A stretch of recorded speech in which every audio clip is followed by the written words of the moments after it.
Rahayu, Sagu, Dumadi. Pada kesempatan kali ini akan melanjutkan cerita Krisnogo Sostro, Sabu Intet, bagian ke-14.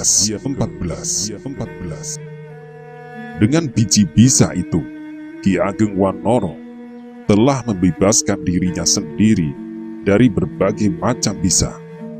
Juga Ki Ageng Selo dan bahkan Mahesa Jenar sebagai seorang sahabat karib Nis dari Selo mendapat kesempatan untuk menikmati khasiatnya pula.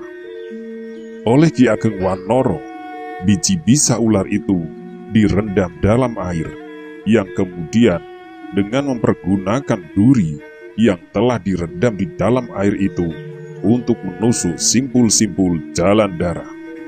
Dengan demikian, mereka tawar dari segala macam bisa.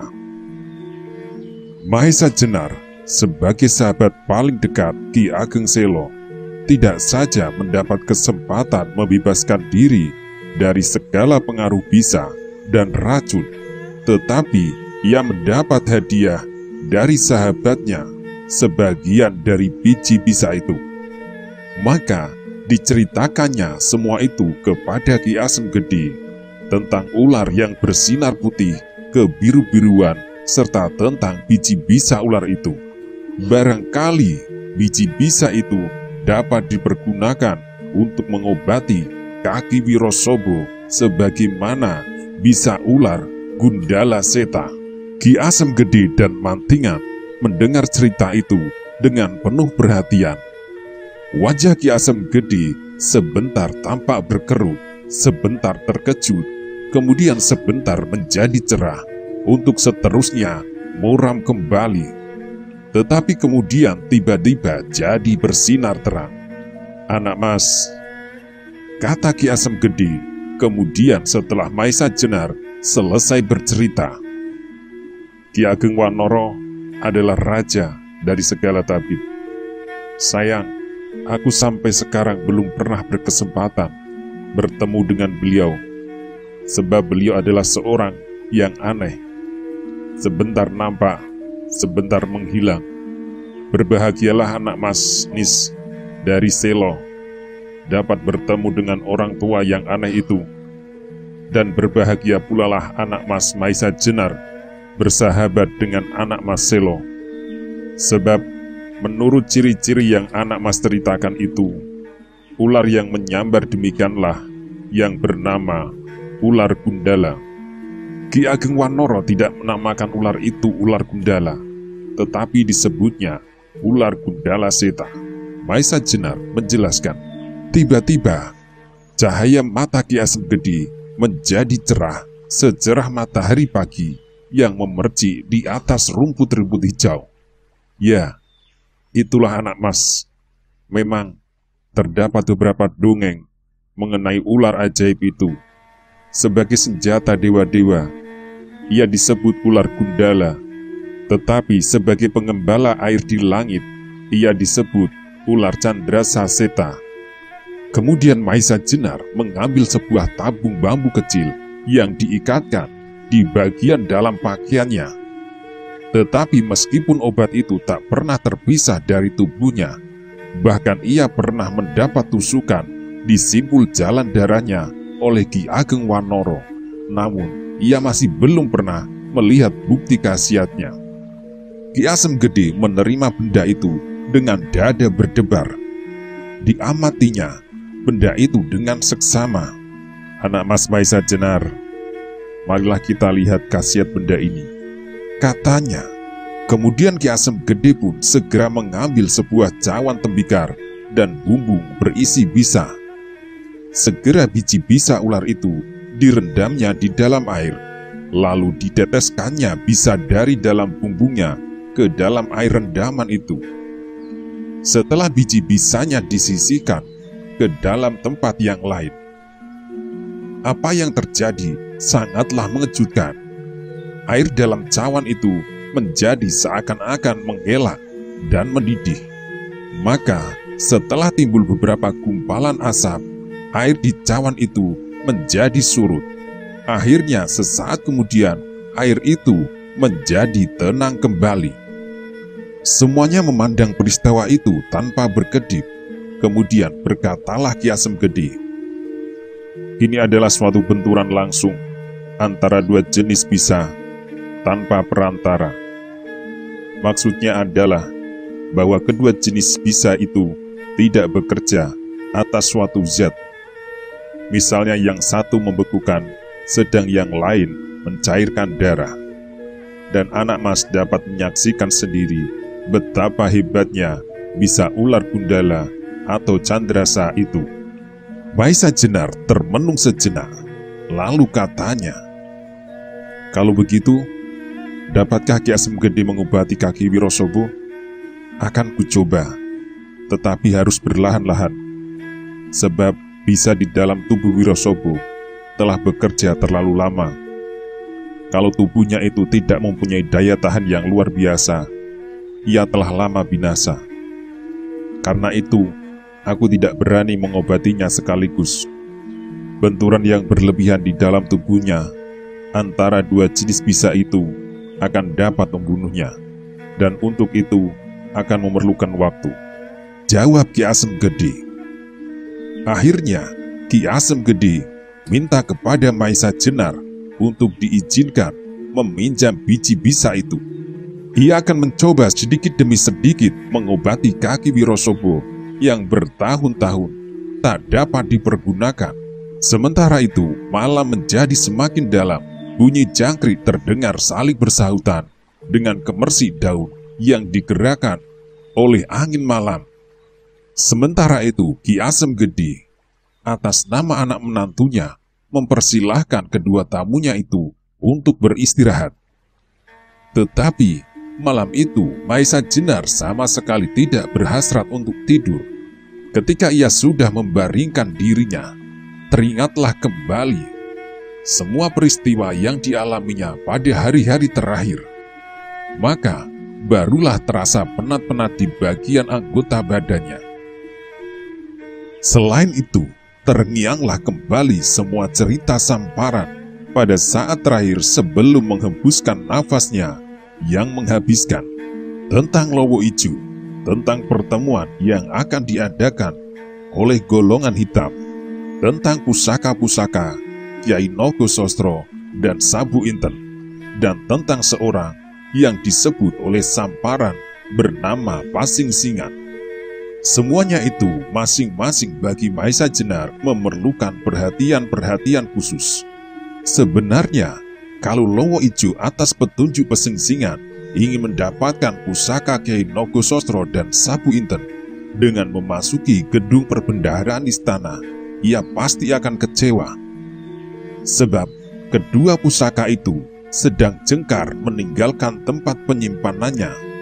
Tak seorang pun yang mengetahui kemana perginya dan siapa yang membawa. Sedangkan kepada Pasing Singan sendiri, Maisa Jenar tak habis-habis heran. Bahkan hampir tak masuk akal kalau sampai Pasing Singan mempunyai seorang murid semacam Lowo Ijo. Mengenai pertemuan golongan hitam itu akan merupakan suatu peristiwa yang cukup menarik.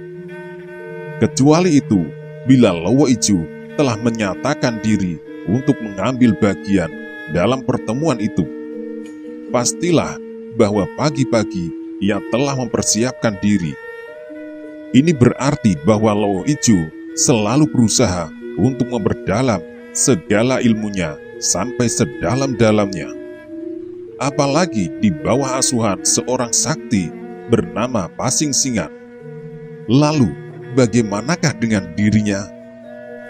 Dengan terbunuhnya salah seorang anggota gerombolan Lowo Ijo, bahkan saudara muda seperguruan, berarti Maisa Jenar sudah berhadapan langsung dengan golongan itu. Golongan Lowo Ijo yang bersarang di hutan Mentau. Karena itulah, maka Maisa Jenar mulai menilai dirinya kembali. Sebenarnya ia tidak ingin lagi mempergunakan tenaganya dan ilmu tata berkelahi yang pernah dipelajarinya untuk memecahkan soal. Tetapi berhadapan dengan gerombolan Lowo Ijo, soalnya menjadi lain. Terhadap gerombolan itu dan gerombolan hitam umumnya, ia tak dapat berbuat lain kecuali harus mempersiapkan diri dalam keadaan siaga tempur. Maka dengan tak sesadarnya Mahesa Jenar mengamat-ngamati tangannya dengan jari-jarinya yang kokoh dan kuat. Telah berapa jiwa melayang karenanya. Selama ia berusaha menegakkan keadilan dan kemanusiaan, dan sekarang tangan ini harus siap membunuh pula. Juga untuk menegakkan keadilan dan kemanusiaan.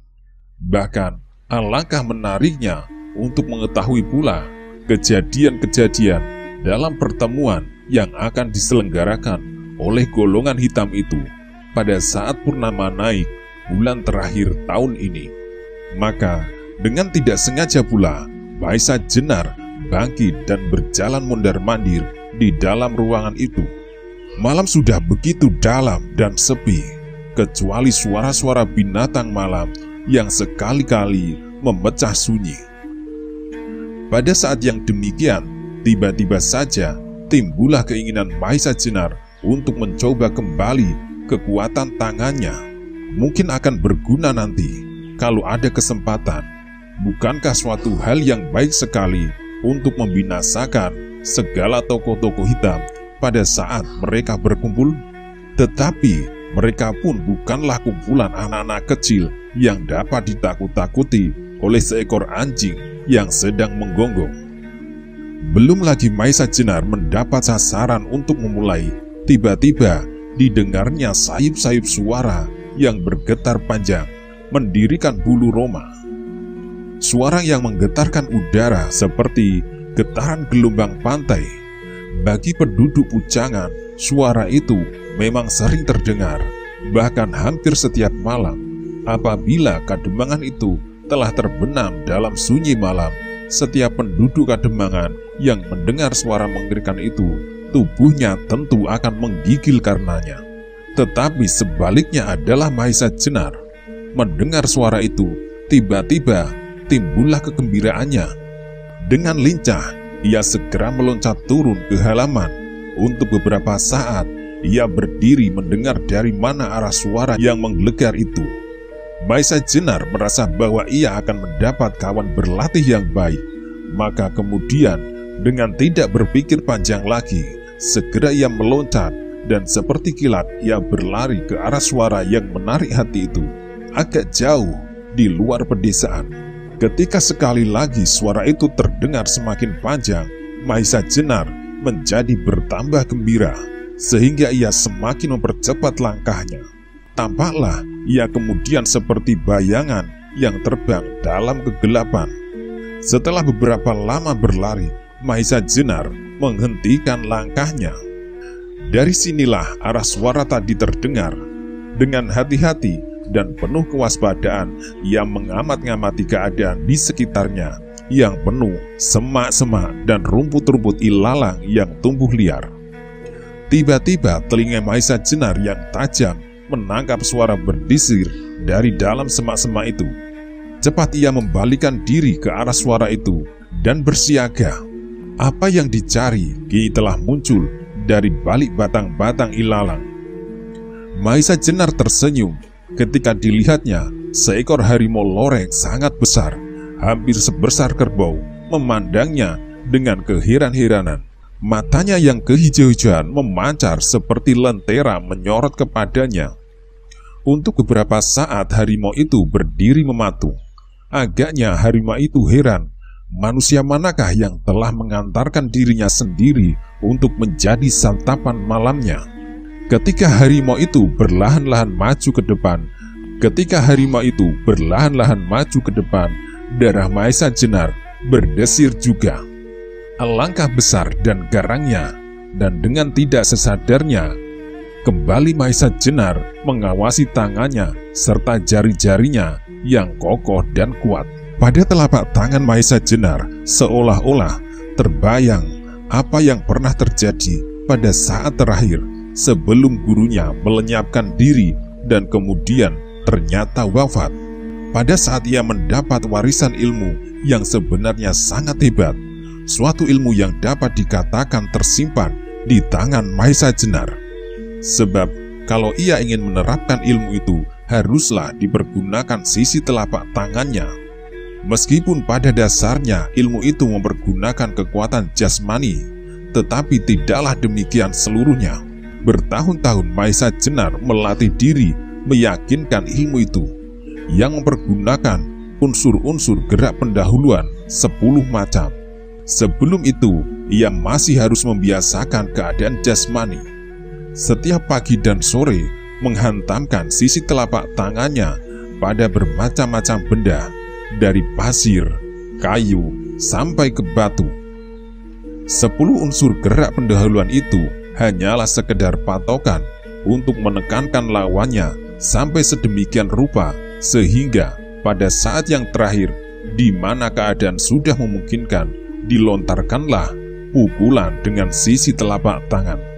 Tetapi pukulan itu tidak akan memenuhi harapan bila saat itu tidak dibarengi dengan suatu kekuatan batin yang luar biasa besarnya, serta pemusatan tenaga. Inilah sebenarnya yang sulit dilaksanakan. Untuk dapat melakukan semua ini, Mahesa Jenar harus bekerja keras beberapa tahun lamanya.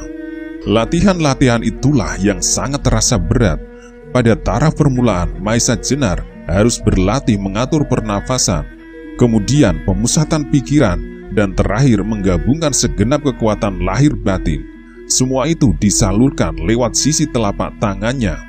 Dalam pelaksanaannya, tidaklah mesti 10 unsur gerakan itu dilakukan berurutan, tetapi unsur yang hanya sekedar merupakan patokan yang dapat dibolak-balik, diambil beberapa bagiannya saja menurut kebutuhan, bahkan dapat dimasuki dan digabungkan dengan unsur-unsur gerak yang lain.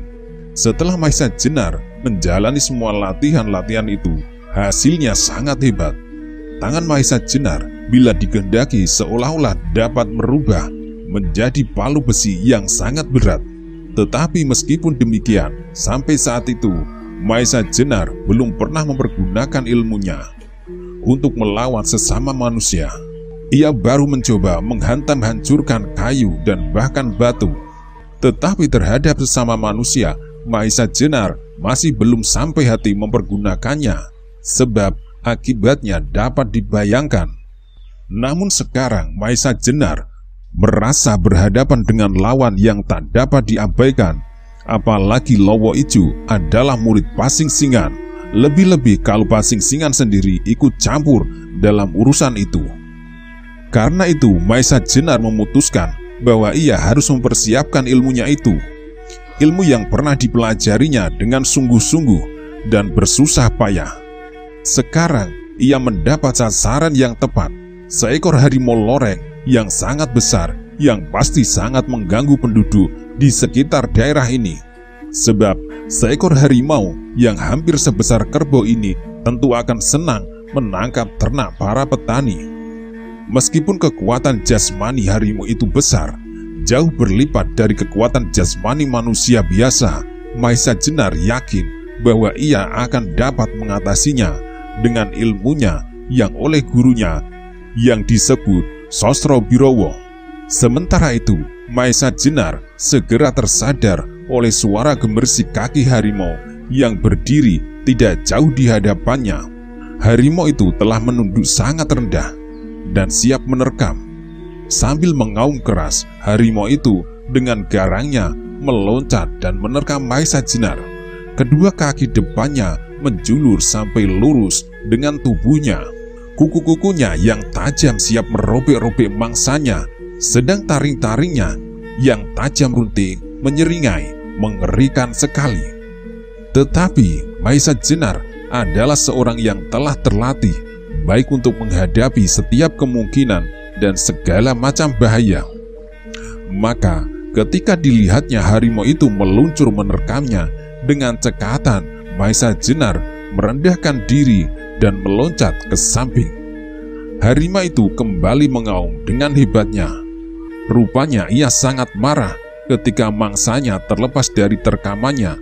Tetapi selama harimau itu masih mengapung di udara, ia sama sekali tak dapat mengubah jaraknya.